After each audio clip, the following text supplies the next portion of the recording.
नफरत कमाउनु पनि सजिलो कहाँ हुन्छ र आँखामा खट्किनु भने खासै कारण बिना हुन्छ र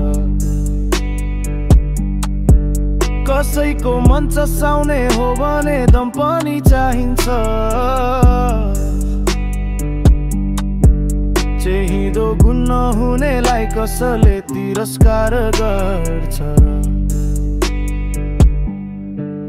हिँड्दैमा भिडले यति चिन्छ किन सोचे तर अर्का भन्दा केही बढी हुनुपर्छ देखिन्छ र यतिका नजर किन मेरो बाटैमा अडिन्छन् आज दोष होइन कुनै गुणले नै बोलाइदिएको हुन्छ र नफरत होस् वा माया दुवै सहजै कहाँ पाइन्छ